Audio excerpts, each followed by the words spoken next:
À 8 h du matin, sur les hauteurs d'Antananarive, un étrange ballet commence. Monsieur, bonjour. Nature, pour combien? 5 000 francs. Dans le quartier de la Haute-Ville, ce vieux monsieur au bob est devenu une institution. On le surnomme Monsieur Lifou, du nom de ses beignets végétariens aux épices dont il a inventé la recette, jalousement gardée. De tous les quartiers d'Itos, d'Ambomangakeli, je ne sais pas quoi, ils viennent tous sur la place pour chercher du Lifou. Il y en a qui m'en commandent pour apporter pour leurs enfants à Paris ou ailleurs, en Belgique ou je ne sais pas quoi. Surtout à la fin de l'année, là. Je n'arrive pas à suivre le rythme. 26 ans que ce métis franco-malgache fait le pied de grue sur cette place, si bien que ces lifous sont devenus des madeleines de Proust pour les anciens écoliers. Ce qui est drôle, c'est que des fois, je suis là tout seul, puis je vois un couple avec des enfants.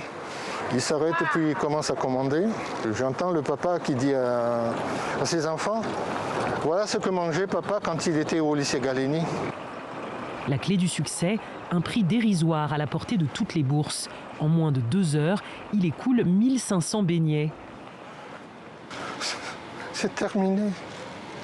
Demain, mes clients vont des petits enfants de la rue jusqu'aux députés, jusqu'aux pasteurs, jusqu'aux généraux. Je les connais tous. La Haute-Ville, le plus haut sommet d'Antananarive. Une colline sacrée pour les Malgaches, car ce fut la demeure des rois et reines avant la colonisation française. De ce lieu chargé d'histoire, M. Lifou connaît tous les secrets, toutes les bâtisses. C'est le lycée Galeni, le lycée des garçons de Tana. Il y avait Raymond Barre, l'ancien premier ministre français. Il y avait le roi Hassan II. Quand son père était exilé en Tirabé, il a fréquenté ce lycée. En contrebas du lycée Gallieni, le célèbre jardin d'Andoual. Ce square, aujourd'hui très fréquenté, était jadis une place royale où se mêlaient sexe et politique, lieu d'intronisation et de discours royaux, mais aussi d'orgies géantes organisées par les rois pour tout le royaume, sans distinction de caste. Il y a des couples qui s'amènent. On fait des couples échangistes, quoi. Là, au jardin d'Andoual à l'époque. Et en plein air? La nuit. 2 siècles plus tard, les orgies ont laissé place à un stade de foot en synthétique payant, au grand désarroi de Jérémy et de ses amis, habitués du jardin d'Andoual. Certains d'eux ont les moyens de jouer sur ces stades, mais beaucoup d'entre eux n'ont pas les moyens. C'est trop cher. Délaissé par les footballeurs, le jardin d'Andoual est devenu un spot pour le parcours, un sport extrême né en France. Ces traceurs s'entraînent ici 2 fois par semaine.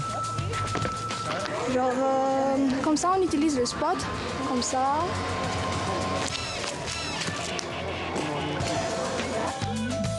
Une reconversion inattendue pour ce jardin sacré. Sur le versant sud de la colline, une autre oasis royale au cœur de la ville, le lac Rassaal, du nom d'une reine du XIVe siècle. Aujourd'hui asséché, il a été transformé en champ de cresson. Voilà presque 9 ans que je ne cesse pas d'embellir cet endroit. C'est pour conserver, puisque la reine Ranaval III aimait surtout ce lac. C'est cet espace repos pour elle, avec les oiseaux, les poissons. Elle se sentait bien ici. Elle ne voulait même pas monter là-haut au palais. Son rêve, réhabiliter le lac. En attendant, c'est l'heure de la pause. Bérose est fière de nous montrer son lit qui a traversé 3 siècles, commandé par le premier consul de France et proche des souverains malgaches, le célèbre Jean Laborde. Et de bois très dur. Jean Laborde a dit à mon arrière-grand-père de confectionner un lit en palissandre pour lui. Et en voyant le lit fait, il était très heureux, donc il a donné comme cadeau à mon grand-père. Et c'était moi qui l'utilise maintenant, de père en fils comme ça, depuis la royauté. Autre tradition transmise de père en fils, le tabac royal, une variété de chanvre endémique de Madagascar, le rungun. Pour moi, c'est comme un pain quotidien, quoi. Je consomme chaque jour. Considéré aujourd'hui comme un stupéfiant, la consommation de rungun est illégale. C'est pas réservé pour le peuple, le rungun, c'est réservé pour les nobles, les rois.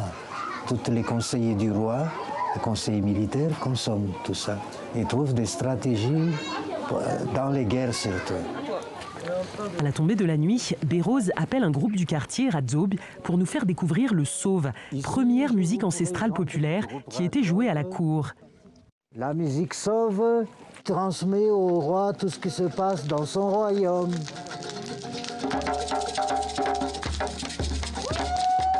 Les thèmes ont changé, le président n'écoute plus de sauve, mais la mémoire et l'esprit de cette musique du peuple n'ont jamais quitté la colline sacrée de la Haute-Ville.